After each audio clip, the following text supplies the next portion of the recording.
Peut-être juste Christophe, une minute pour te présenter puisque tu n'as pas eu l'occasion jusqu'à maintenant. Si tu peux présenter l'activité de Prove & Run. Alors Prove & Run, on est une société dans la cybersécurité. Alors il y a plein de choses qui ont été dites. Je vais essayer d'être recentré par rapport. Dans la présentation de Microsoft, on a parlé de la TCP, c'est-à-dire la partie de l'équipement auquel on doit faire confiance, la Trusted Computing Base. Et justement, cette partie-là, c'est généralement du logiciel. Et ce logiciel, on va essayer de le faire, nous, le plus possible, proche du zéro bug. Parce que cette partie-là, les bugs que vous avez, éventuellement, ou la combinaison des bugs, ça va être des vulnérabilités qui peuvent être exploitées par les hackers. Donc si la partie sur laquelle vous avez confiance, elle est vulnérable, votre design de sécurité, il va voler en éclats. Donc c'est vraiment cette partie-là sur laquelle on a des technos de développement et des produits très spécifiques. Donc ça s'appelle techniquement des OS de sécurité ou des Trusted Execution Environment qu'on développe d'une façon très spécifique pour qu'ils soient extrêmement robustes et qu'on puisse leur faire confiance. Donc c'est la base de notre techno. Et donc je souscris à tout ce qui a été dit. On est dans le pulse de la complet de cette sécurité et la nécessité de le designer. Et la deuxième chose que je voudrais dire aussi peut-être en introduction, c'est qu'on a parlé beaucoup de la nécessité de faire un audit de sécurité. Nous on appelle ça une analyse de sécurité, c'est-à-dire qu'on va identifier les menaces et on va l'identifier bien sûr. Donc ça va être l'aspect de ce qu'on va vouloir réaliser. Et c'est très important. Parce que c'est pas pareil, votre objet il peut avoir un intérêt économique d'être attaqué physiquement par l'assaillant. C'est généralement dans l'IoT pas vraiment un sujet. Dans l'IoT, le sujet c'est plutôt les attaques à distance, parce que les attaques à distance, elles ont des business models pour les hackers absolument fantastiques. Généralement, les hackers ont accès à l'objet, vont pouvoir l'étudier, vont pouvoir étudier ses vulnérabilités, et s'ils peuvent exploiter ces vulnérabilités à distance, ils vont pouvoir le répliquer en grand nombre. Et ils vont avoir un business model qui est très vertueux pour eux, dans leur sens. Mais il faut toujours se mettre dans l'intérêt économique du hacker. C'est ça ce qui est important dans votre analyse économique. Merci. Voilà. Alors du coup, est-ce qu'il y a des questions de la salle? Ou est-ce que je sors mes petites anti-sèches? J'avais une question. Oui. Vous avez... Donc François Gauthier, je suis journaliste à l'embarqué, c'est voilà. J'ai une question, vous avez expliqué que les attaques sur le matériel, finalement, ça réclamait quand même pas mal de connaissances, c'était un petit peu compliqué. Et finalement, là, vous venez de dire que finalement, c'est pas le problème dans l'IoT. Alors ma question, c'est est-ce qu'il y a besoin d'avoir des puces sécurisées, finalement, puisque visiblement, tout le hackage se fait au niveau logiciel. Est-ce que c'est utile ou pas? Je vais répondre. J'ai travaillé pendant 20 ans à Gemalto, donc vous inquiétez pas. C'est la technologie du Secure Element est formidable pour protéger contre des secrets et contre les attaques physiques ou les secrets. Donc il y a toujours une chose dont on a besoin de protéger de façon raisonnable, c'est ce qu'on appelle la racine de sécurité. C'est ce qui va permettre de définir l'identité, dériver après des certificats, des clés. C'est essentiel de pouvoir bien le protéger. Et le Secure Element est un élément tout à fait, je dirais, standard pour bien le faire. Maintenant, il y a d'autres technologies qui sont peut-être pas aussi sophistiquées que le Secure Element, qui peuvent être acceptables dans le cas d'objets IoT. Donc ce n'est pas le seul élément. Et il faut bien se rendre compte que c'est une technologie qui permet de se protéger contre les attaques qu'on dit physiques. Les attaques, principalement, et on les a citées là, les attaques les plus dangereuses sont les attaques logiques. C'est des attaques qu'on va faire en exploitant les défaillances logiques, c'est-à-dire les défaillances du logiciel, et qui vont se faire à distance par les voies de communication, parce que tous ces objets, généralement, n'auraient pas dû être connectés s'ils avaient été dans le design qu'ils ont, c'est-à-dire qu'ils ont des faiblesses. Donc aujourd'hui, la grande problématique, c'est plutôt l'attaque à distance et l'exploitation des failles logiques. Guillaume, ça ne veut pas dire que le Secure Element n'est pas utile. Hein. Je vais même aller plus loin. Je pense que 90 à 95% des cas n'ont pas besoin d'un Secure Element. Après, il faut regarder dans quel cas on parle. Et typiquement, nous, un des sujets sur lesquels on travaille le plus, c'est l'énergie connectée. 90% des objets dans l'énergie connectée, c'est le smart meter, c'est le compteur. Le compteur en lui-même n'a pas obligation d'avoir un Secure Element pour protéger ses clés, son identité, parce qu'encore une fois, son attaque n'est pas scalable. C'est-à-dire que je dois aller à chacun des objets pour récupérer l'objet. C'est ça hein, le business model dont on parle. À l'inverse, il y a des passerelles qui globalement commandent et lient des objets esclaves. Dans la Smart Energy, ça s'appelle le Data Concentrator, c'est une gateway. Il suffit d'accéder à cet objet pour avoir les clés de tous les devices qui sont dessous. Aujourd'hui, pour faire tomber un réseau électrique, il faut à peu près hacker 10% des objets. Donc si on fait un rapport globalement de 1 à 10 000, c'est à peu près ça avec les décès, ça fait que tout d'un coup, l'attaque devient beaucoup plus scalable. Donc encore une fois, ça dépend quelle est la criticité et le nombre d'éléments qui sont dépendants de la clé qu'on peut prendre dans un objet. Et après, il y a des cas particuliers si la data unique elle-même est très critique, type dans la santé, où là, il peut y avoir la vie d'une personne. Bon, bah là, c'est peut-être pas scalable, je vais peut-être pas tuer 100 000 personnes, mais en tuer une, c'est déjà ça suffit d'avoir non acceptable. Voilà. Alors pour ajouter le point de vue plutôt de l'entreprise qui fabrique les objets, effectivement, la nécessité du Secure Element est assez rare. Là où il apporte un gros avantage, c'est sur des faibles volumes en production. Vous n'avez pas à mettre en œuvre tout un écosystème pour pouvoir mettre de manière protégée justement ces fameux certificats. Donc pour quelques milliers d'objets, il est aujourd'hui plus simple de les équiper d'un Secure Element qui arrive tout prêt, déjà préchargé avec un ou plusieurs certificats. Mais c'est un très bon point, mais il y a aujourd'hui des alternatives qu'on trouve de plus en plus d'objets qui peuvent être personnalisés. Typiquement, nous, aujourd'hui, les modules de communication, on va mettre des certificats dedans. À travers même de Sphere, on a la possibilité d'avoir déjà un élément qui est sécurisé. Donc, effectivement, la notion de dire ma factory, c'est exactement ce que je disais tout à l'heure. Si jamais je veux moi-même générer mes certificats et les injecter, c'est-à-dire que toute la partie de sécurisation physique et process pour des faibles volumes potentiellement, je la prends pour moi en tant qu'entreprise qui va construire son device. Jusqu'à maintenant, effectivement, le Secure Element était un bon moyen de le faire. Maintenant, c'est peut-être un peu trop, sachant qu'il y a des alternatives pour avoir des morceaux d'objets ou dans l'architecture qu'on a vue qui peuvent être personnalisés. Pour être complètement... parce que sur les microcontrôleurs, vous avez quand même des nouvelles générations de microcontrôleurs qui arrivent. Il y a la version 8, le Cortex-M, qui a la trust zone, qui maintenant... Et il va y avoir de plus en plus de blocs d'IP qui vont offrir, je dirais, des mécanismes de pouvoir insérer la racine de sécurité de façon correcte. Alors, certainement pas qu'il ne va pas résister au même niveau des attaques physiques que celles des Secure Elements, mais quand même, ça va déjà dégager 80% ou 90% des besoins. Hein. Donc, il y a beaucoup d'évolutions là-dessus. Et l'analyse de dire, j'ai un Secure Element, c'est secure, j'ai très longtemps vendu des Secure Elements, c'est extrêmement superficiel. On ne peut pas se réfugier, ou alors on se réfugie à bon compte en disant ça. Donc, personne ne veut rebondir là-dessus ou je peux enchaîner sur la prochaine question.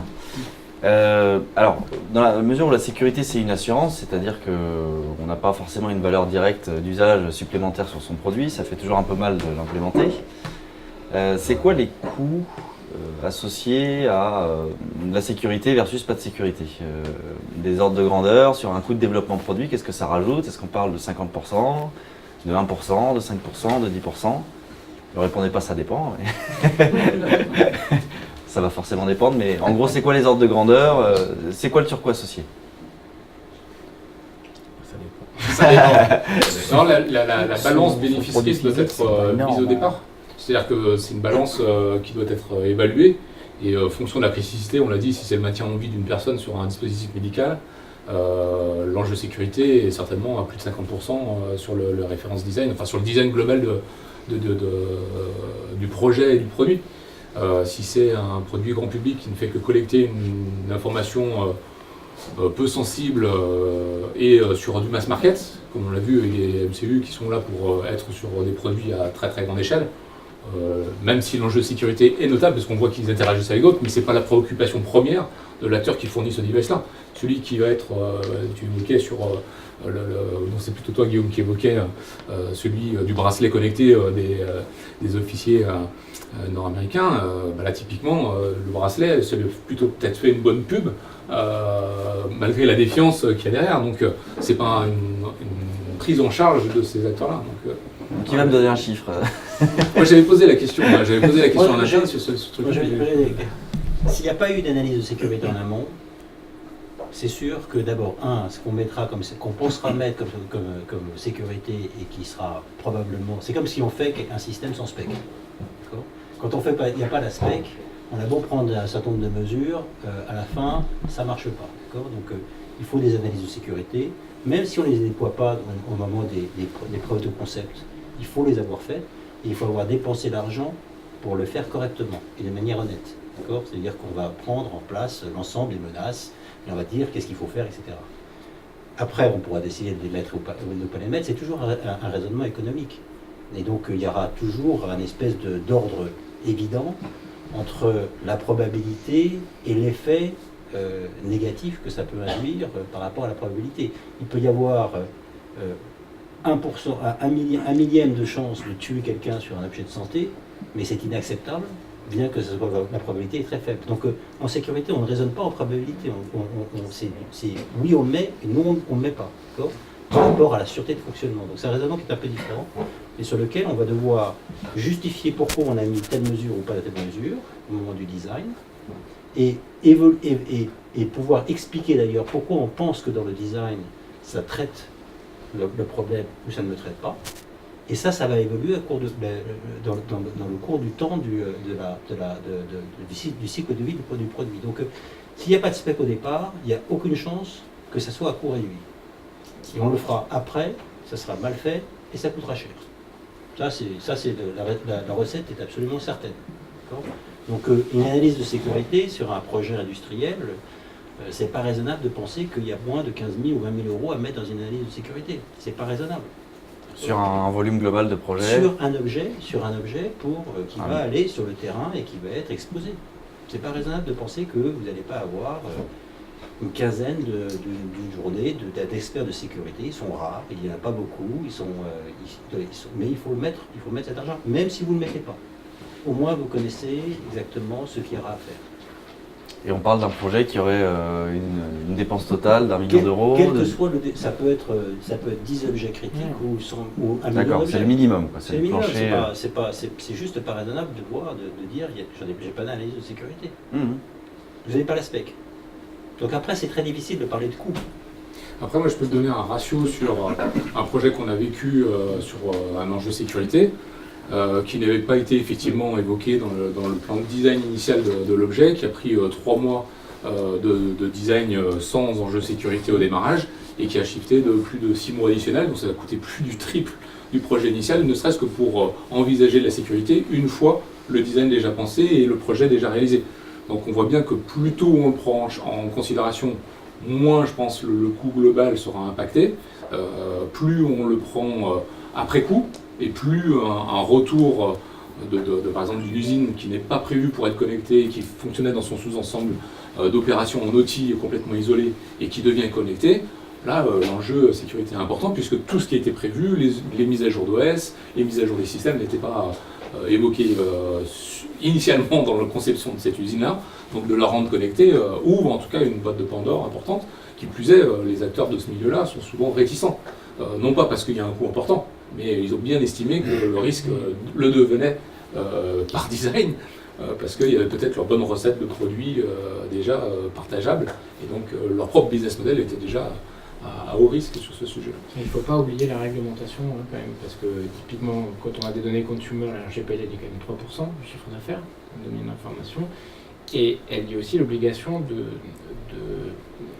rendre médiatique toute fuite d'objets. Donc on a un aspect brand image qui est valorisable en fonction de l'entreprise complètement différemment. Mais encore une fois, et ça va faire que augmenter dans le temps. Là on est au plus bas, on va faire que monter. Et puis après, tout simplement aux US, on ne peut pas vendre au gouvernement américain. Donc c'est juste un marché auquel on n'a pas le droit, on n'a pas accès. Alors effectivement, ça amène à ma question d'après, puisque l'humain étant ce qu'il est, en général, il fait les choses quand il est au pied du mur. On a beau dire il faut faire en amont, et c'est très intéressant d'anticiper. Au moment de décider et d'arbitrer les priorités sur le coût du produit, la plupart des gens risquent de continuer à oublier ça. Est-ce que la régulation, alors la question est un peu rhétorique, mais comment la régulation va impacter ça? Et est-ce que ça va accélérer drastiquement la couverture sécurité sur le monde de l'IoT? Peut-être question pour Guillaume, puisque tu étais lancé sur le sujet. Alors, il y a un point qui est sûr, c'est que la régulation sera toujours en retard sur la technologie. C'est-à-dire que la régulation ne permettra jamais de dire je me protège de ce qui peut arriver. C'est certain. Tout simplement parce que, j'ai un exemple aujourd'hui à Bruxelles, il y a eu la Cybersecurity Act qui est passée cette année. Globalement, qui dit quoi? Qui dit l'IoT c'est dangereux, il y a des infrastructures critiques, il faut absolument qu'on certifie tout ça et qu'on définisse des baselines de sécurité. Très bien, ils ont mis 3 ans à faire passer ça pour juste dire ça.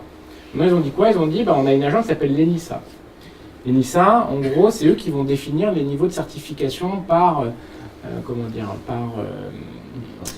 secteur, au niveau de l'objet, de la solution, du software et des process. Et le secteur en a plein. NISA, ils ont un budget de 26 millions d'euros.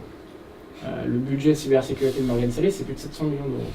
Juste pour donner des ordres de grandeur. Il se trouve que, je le sais parce que dans Smart Energy, on participe à ce groupe, on est chairman de ce groupe, ils vont demander à des organisations professionnelles de définir en fait leur propre niveau de certification, qui vont être validés, etc.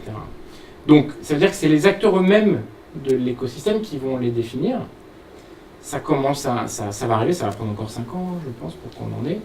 Mais après, voilà, ça va définir quelle est la base, qui sera 3 ans en retard, mais ça sera quand même la base. Et si on ne se conforme pas, en tout cas, à ce minimum, va y avoir des amendes, etc. Si on prend les US, ils le font d'une certaine manière, plutôt j'allais dire à l'américaine, mais c'est un peu simpliste, mais en gros, le gouvernement américain a défini des niveaux de sécurité qui prennent beaucoup des éléments dont on a pris là, qui sont globalement des éléments de base, c'est pas des éléments, un peu extravagants, quoi. C'est quand même la base de la sécurité, elle est là. Si vous le faites pas, le gouvernement américain vous achète pas. Après, c'est une question de dire, est-ce que si je joue aux US, l'objet que je fais, je le vends partout dans le monde? Voilà, c'est-à-dire que c'est devenu une norme. Ça dépend du volume que va acheter le gouvernement US sur certains composants. Mais ça marche, on va dire que ça fonctionne aux US, ça marche sur des trucs très concrets qui généralisent. En Europe, on a une approche très top-down qui doit tout couvrir, mais qui prend du temps. Pour la régulation, je pense que c'est vraiment la voiture balai. Ça va ramasser les alcooliques en fin de journée. C'est vraiment le dernier. C'est-à-dire que c'est le truc qui sera, si on dit, si on se dit je vais attendre que la régulation arrive, on se met dans le côté, on va prendre la voiture balai. Ça arrivera en fin de, je dirais, quand vraiment les contrevenants, il faudra les ramasser. Je pense que c'est. Si on connecte tout ça, l'IoT, c'est pour créer de la valeur. Alors c'est vrai que ça amène un risque de cyber, ça amène des risques, un certain nombre de risques qui ne sont pas pris en compte. Il n'y aura pas de création de valeur. Une voiture connectée, pourquoi on connecte les voitures? C'est pour amener de la valeur dans la voiture. Sinon on ne s'emmerderait pas, entre guillemets, pour connecter une voiture. Moi, en tant que j'ai une 4M, ça va très bien, elle n'est pas connectée. Vraiment? Elle roule, oui. Elle n'est pas connectée, mais j'ai pas beaucoup de... Pour l'infotainment, c'est pas génial, Et le téléphone pour ça. Mais bon, il y en a qui aiment bien avoir de l'infotainment et qui aiment bien être connectés, et ça amène de la valeur. Et puis aussi, on veut se connecter pour avoir pas de mort sur la route, pour avoir des systèmes intelligents, des assistants donc ça va créer de la valeur. Mais avec cette valeur, qui est là, il va falloir traiter un pendant, je dirais, c'est la face de l'autre côté de cette valeur. Il y a la connexion et la nécessité de se protéger contre des gens qui vont vouloir exploiter, je dirais, ou détourner cette valeur. Donc on se pose la question de la mauvaise façon, en disant quel est le coût de la sécurité? C'est quelle est la valeur créée par le fait qu'on veut connecter tout. Et okay. C'est un coût de cette connexion. Ouais. Alors moi, sur la partie réglementation, je pense que c'est très bien d'ailleurs qu'il y ait cette réglementation européenne et qu'on s'en inspire parce que ça donne en tout cas un élan et en tout cas un milieu plus rationnel, en tout cas pour ces données personnelles. Je pense que c'est en tout cas ce qu'attend aussi la population, d'être un peu plus rassurée demain, même si effectivement il va falloir des années avant que la régulation rattrape les capacités technologiques de ce qu'on peut apporter. Un autre point, on le voit très bien dans le milieu médical. Le milieu médical, je pense, s'est beaucoup posé la question aussi parce qu'il y avait des organismes notifiés, des réglementations en place, et c'était un agrément préalable avant la vente de ces produits sur le marché, et de faire toujours cette balance bénéfice. Je reprends la valeur que tu évoques, la partie bénéfice et l'autre partie risque. Il ne s'agit pas de créer demain le véhicule autonome avec un élément très très différenciateur face aux concurrents sur ce marché de l'automobile, et de l'autre côté avoir un risque important de voir le véhicule prendre le pilotage tout seul et aller là où il veut et mettre en jeu à la fois l'environnement politique, économique et puis même de sûreté personnelle. Donc cette balance, elle doit être... mais je pense que si on regarde la plupart des acteurs aujourd'hui, vos clients comme les clients de tout le monde, je pense qu'ils la considèrent bien. Le seul truc, c'est qu'effectivement, il n'y a pas forcément de règles préétablies existantes dans le passé qui sont des modèles à s'inspirer pour pouvoir le faire. Et le faire de façon plus facile, le faire de façon plus courte, et se poser pas la question une seule fois, comme je le disais tout à l'heure, mais se poser la question de façon récurrente, régulière, parce que, un peu comme on les a eu, et je fais le parallèle avec le milieu médical, avec les implants PIP par exemple, où on a une grosse surprise, effectivement, du silicone utilisé dans les prothèses de sein. Ça choque la population, ça met en péril la vie de patients, et pourtant les organismes notifiés étaient présents, avaient audité ces acteurs-là, et ça n'empêchait pas d'avoir un marché parallèle du silicone qui n'était pas un silicone médical. Donc il y aura des litiges. Je pense qu'il faut aussi tirer profit de ces erreurs qui ont été faites du passé, ou de ces litiges qui vont arriver, pour pouvoir s'endurcir et avoir une solution plus réactive, plus agile. On parle souvent de développement agile dans le milieu du logiciel, mais c'est aussi être plus agile dans le milieu de la sécurité pour pouvoir être réactif. Et pas laisser entrer, je pense que je ne sais plus quel est le pourcentage exact, mais d'entreprises qui ne savent pas qu'il y a encore des hackers qui sont rentrés sur une partie de leurs activités alors que c'est en place. Donc déjà de prendre conscience que ça existe, c'est une façon de pouvoir demain faire de meilleurs produits avec cet enjeu de sécurité, cette considération. Maintenant, il faut le mettre dans l'enjeu et dans cette balance, je pense, comme le milieu médical, du bénéfice et du risque pour le patient. On pourrait se poser la question du bénéfice et du risque pour son business, ou du bénéfice et du risque pour ses utilisateurs ou ses clients. Ok, merci. Est-ce qu'il y a d'autres questions dans l'audience sur les aspects... Oui, il a levé la main en premier, désolé. Je fais au plus rapide. Thierry de la société Transdev, une question justement sur quelle manière pour évaluer effectivement le risque sécurité et aider à la prise de décision sur l'investissement. Vous évoquiez effectivement le sujet par rapport à la sûreté de fonctionnement. Est-ce qu'on peut appliquer des approches similaires ou on ne sait pas effectivement avoir une évaluation, je dirais, statistique du risque qui nous bloque un petit peu sur comment est-ce que je prends ma décision d'investissement par rapport à ce risque sécurité? Ça rejoint un peu les techniques de certification. C'est-à-dire que quand on va, par exemple, pour donner son objet ou son composant à un certificateur, il va évaluer, parce qu'on connaît les techniques à peu près d'attaque, il va évaluer en coût la difficulté et le coût que ça implique. Il ne va pas forcément faire l'attaque, d'accord? Il va combiner. En simulant l'attaque ou en décrivant l'attaque, il va faire une estimation de combien ça coûterait, et on va toujours revenir à un bénéfice-risque entre combien ça coûte à l'attaquant par rapport au bénéfice que ça lui apporte. D'accord? Donc en fait, on va faire dans la certification, c'est une partie tierce qui va simuler l'attaque, mais pas forcément la faire, ou qui va réutiliser des connaissances globales de l'état de l'art sur qu'est-ce que ça voudrait dire d'être attaqué et quel est le risque, quel est le bénéfice pour l'attaquant. Et à partir de là, on a une échelle de valeur de ce qui est plus important ou moins important et des contre-mesures qu'on va devoir mettre en place. C'est exactement comme dans votre maison. Votre maison, vous avez décidé, suivant ce qu'il y a dans votre maison, de mettre une caméra ou pas de caméra, de fermer la porte ou de laisser la porte ou la fenêtre ouverte, ou de mettre fichier avec trois... Oui, c'est un peu, si on prend le cas de la maison, c'est un peu empirique, c'est-à-dire que chacun Mais a sa sensibilité. C'est pareil dans la On a la sécurité. grille de mesure qui nous permet, si je prends effectivement la notion d'événement remonté, on va avoir derrière des probabilités d'occurrence dans le monde des équipements sur les fonctionnements qui vont nous amener petit à petit à travailler par rapport à ça et donc nous amener à une sécurisation, là pas au sens cybersécurité mais au sens sûreté de fonctionnement, qui va me permettre de dire voilà, l'événement va être tellement rare que j'ai bien couvert effectivement quand même. Mais par contre cette mesure de quel est mon risque d'occurrence en cybersécurité dans un univers qui change tout le temps, votre réponse c'est un peu de dire voilà, on va essayer de faire une analyse business de l'attaquant, est-ce qu'il a un intérêt à l'attaquer? Oui, mais c'est comme ça que c'est fait. Et c'est comme ça que c'est fait dans la réalité, parce que finalement, si vous prenez une certification CSPN en France, c'est le premier niveau, c'est on se donne 15 jours pour craquer le... C'est 15 jours ou 20 jours, je ne sais plus. Mais on se donne 20 jours pour craquer le système, pour l'objet.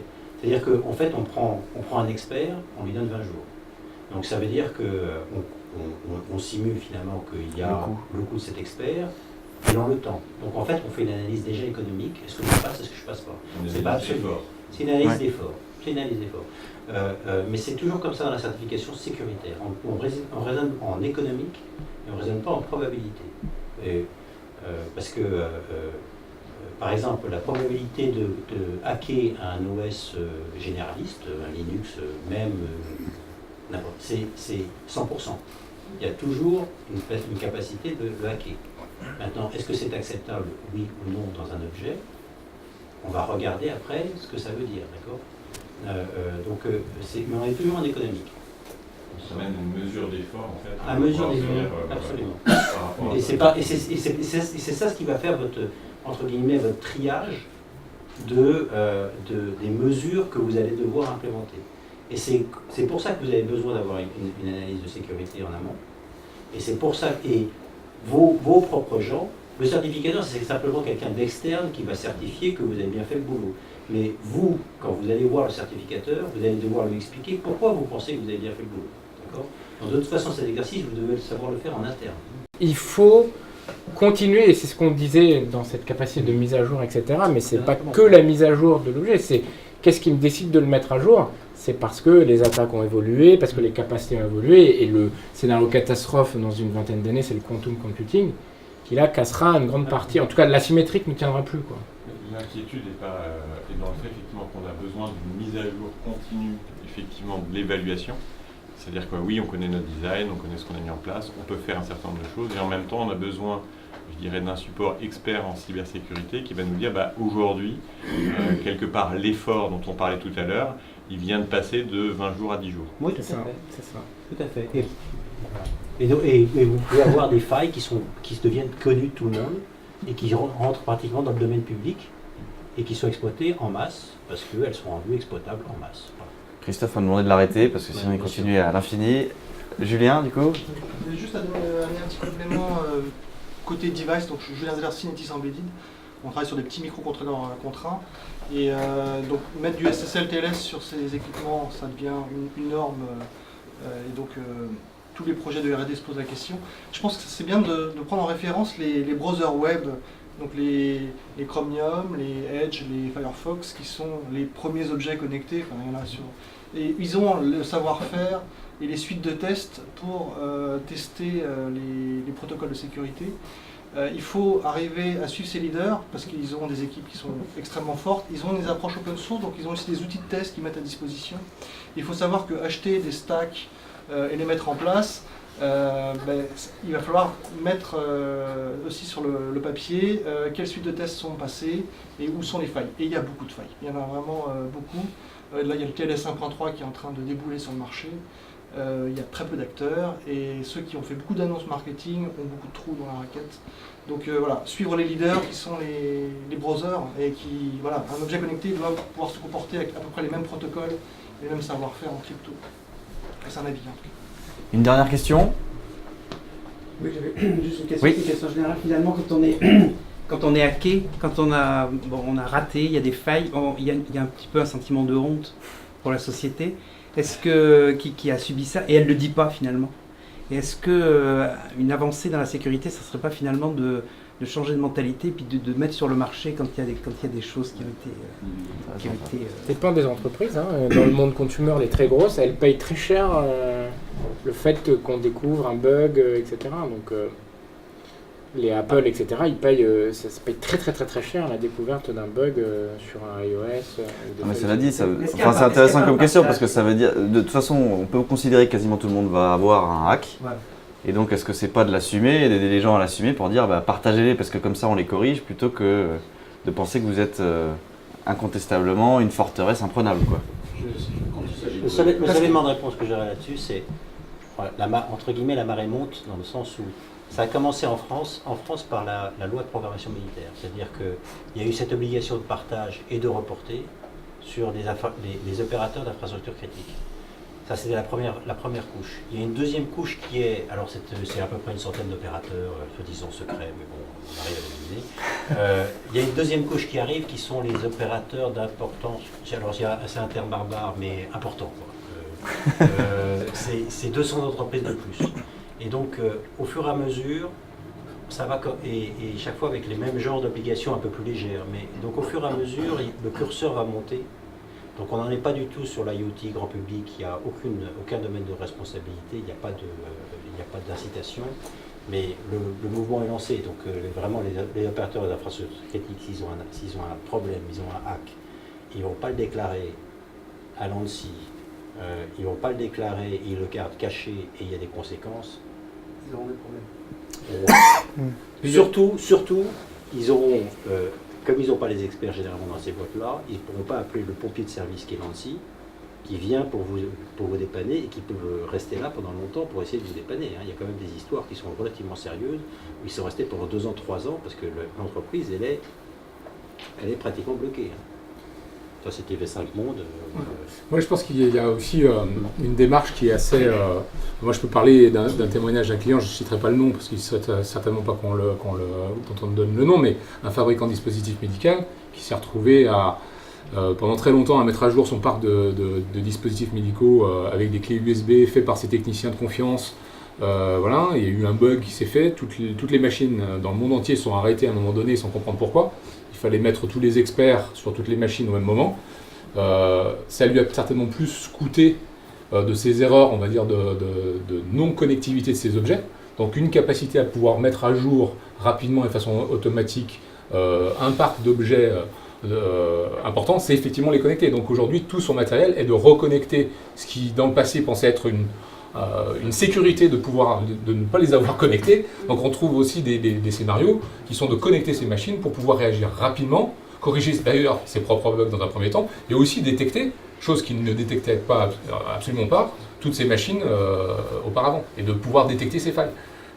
Et détecter les personnes qui rentrent sur ces machines, soit des utilisateurs, soit des hackers, mais dans grand nombre de cas sur l'IoT, plein d'acteurs sont déjà fait hacker, et ils ne le savent pas.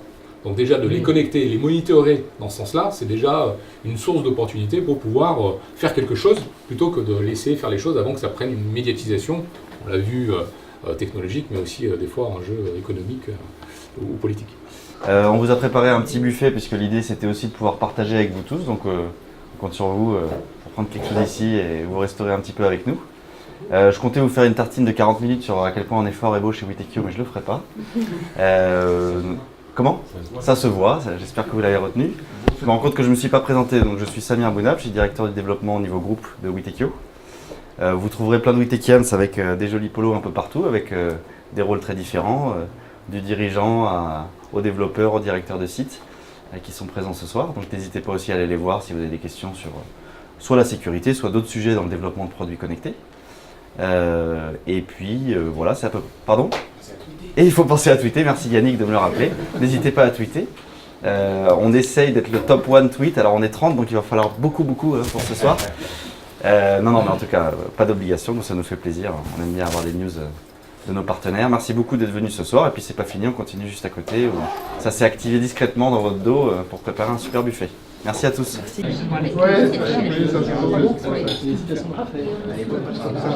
c'était une discussion avec parce que Oscar est Il y en a, mais comme il y a des vraiment, donc à un moment donné, on a essayé d'apprendre l'estonien en fait.